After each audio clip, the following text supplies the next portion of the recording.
Okay, so let's start adding some more bifurcating branches. So let's right click on the last generator, add some preset bifurcating branches, and let's see a little bit more parameters on this. So you can see here on the Gen tab, there is an align parameter. And when I put this align parameter, it is trying to actually make the branch grow in a parallel manner to the ground.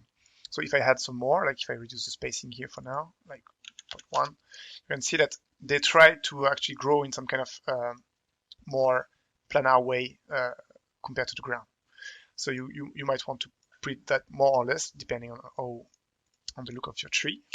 So here I'm not trying to reproduce one kind of tree like a realistic tree because it's more like a bonsai tree. So it's actually heavily impacted by the way humans trim the tree when it grows. So I'm not looking at one special reference. If you're trying to reproduce one kind of tree, you should really look at the way the branches split, as it's gonna affect a lot the look of the tree in the end. Okay, so here I can maybe reduce a little bit this one, and I wanted to show you one kind of force which is actually pretty useful. It's the knockout force, and it allows to delete the branch which are going a certain way. It can be nice if you want to avoid any branch growing downward, for example, and without using this rule, for example. So if I go in the force tab here, I can add a new knockout force, and as you can see here, I have a gizmo, which is actually a direction. Now, if I go on my generator and go in the force tab here and use the knockout force, by increasing its force, it's gonna increase the tolerance, decrease the tolerance of the threshold to delete the branches which are going downward. So it's a good way if you want to have a tree which have only branches going upward to kill all the branches which are going downward. Here I don't need that, so I'm just gonna select the force and delete it. And I'm going to rely a bit more on the alignment for my branches. So here I'm just going to increase it a little bit, and yeah, that's nice. Now I might introduce a bit of randomness in the size of each branches. So if I go in the spine tab here, here it's just 0.5. It's 50% the size of the parents. I can add some randomness on this if I want to have a little bit of variation on the size of each. Did it actually have any impact there? Yeah, okay, I just didn't see the up. Okay, so now I have a little bit of randomness like that in the size of my secondary branches. Now, before to add more branches, let's talk a bit about the optimization. So let's go in the script mode here, and let's talk a bit about the way we subdivide the branches. So here, if I go in the segment tab here, you can see that there is absolute segment and relative segment. If I put the relative segment to 0, you'll see that I just have actually one segment, and it's because I have one absolute segment. If I put it to 0, I can't go much lower than that, so it's just making straight branches. And what's good with the relative segment is that it's based on the length of the branch. So if I were to reduce the length of my branches, it would keep the same density. You see, small branches have a low amount of segment, and the longer one have more. So it's a better way to go. But if you want absolute segment and you know that you need a specific number of segment per branch, whatever the size, then you can go for the absolute way of segmenting your branch. So for example, here if I go to 0 and say, okay, now all my branch have 10 segment, whatever the length they have. Okay, so let's go like that, and I can just put 0.5. And I had to be cautious not to put too much because it can really get high very fast when we're gonna make some more recursion of branches. Okay, so it's the same for the radial, so it's a relative based on the size.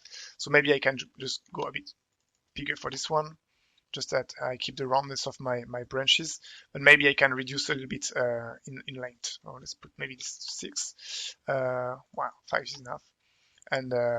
And let's reduce a little bit this one, like 0.3 maybe.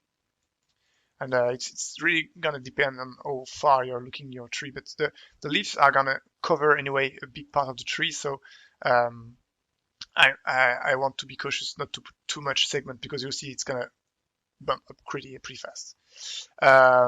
So once we are happy with one of our bifurcating branches here, we can just repeat it a few times to make it look more complex. So let's Control C the last bifurcating branch. Let's paste it with Control V, and I'm just gonna click and slide it on top of the last generator, and it's gonna just add itself to the previous one. So okay, it's looking nice like that. The rules were pretty nice, so it's working nice as a recursion. I can maybe check the segment if I want to decrease a little bit more. So maybe I can reduce a bit more, even like 0.2%. Yeah. And let's duplicate it once more. And okay, so each time it's getting smaller because the size of the spine is a percentage of the initial parent. So it's dividing by 2 each time with the random factor of 0.2. So we are getting smaller and smaller. So I'll see, maybe I can reduce a bit the randomness for the last ones if I don't want them to get too small. So it's just a matter of tweaking your value here based on the look you want. So it's always a bit hard to predict what's gonna be the final look once you don't have the leaves and stuff. So I'm not spending too much time at this point tweaking the values because I need to see it with the leaves to decide a bit if I need to change some things. So now we are pretty good for the main branch structure, I guess. Next, we will need to create some twigs to attach our leaves on. So I can go here and add a twig preset for this one. Even though I'm not gonna use it, really, you can just look at the different presets and see which parameters they are changing, and it can be a good way of learning a bit all the parameters, playing in with the trial and error. There is a lot of parameters, and you really need to play a lot with them to get a good sense of what they're doing. So first, before to add the twigs, I wanted to show one more trick for optimization. When you choose one branch like that, you can click on press F on the keyboard, and it's going to isolate one branch. And it's pretty convenient when you want to have a fast response on your viewport without computing the whole tree at once. To redisplay everything, you just play Control F on the keyboard, and it's going to display everything again. So let's isolate one branch. Let's add a twig preset on this one. So let's right click, go to Add Geometry, Branch, Twigs. So the twigs, again, depends on the kind of tree you're creating, and you really have to find some reference for the branches and see all the leaves are attached to the actual branch. So here is using the frequency parameters, and based on the frequency, is going to generate 3 twigs per segment. So if I increase the frequency quite a lot, I can start to see more set of twigs appearing. But it's not exactly the repartition I want for my tree. I'm gonna stick with another one and use the phyllotaxy and the alternating discus. I don't know what's the pronunciation for this. And you're gonna see in a moment how it works. I'm gonna reduce the intended length, and you'll see that it's gonna actually create one twig from one side and the other in an alternating way. So, I'm going far too much, and it's putting the number by hand. It's gonna be easier. Let's press.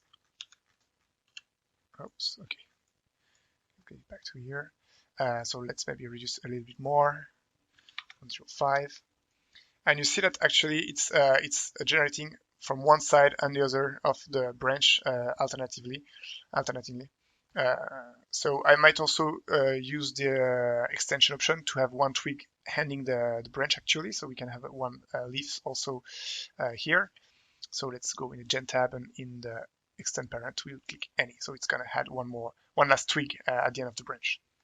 Actually, the last bifurcating branch also might need that. I don't know if I pick it actually on these ones.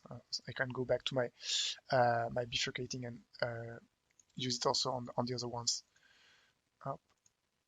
Any.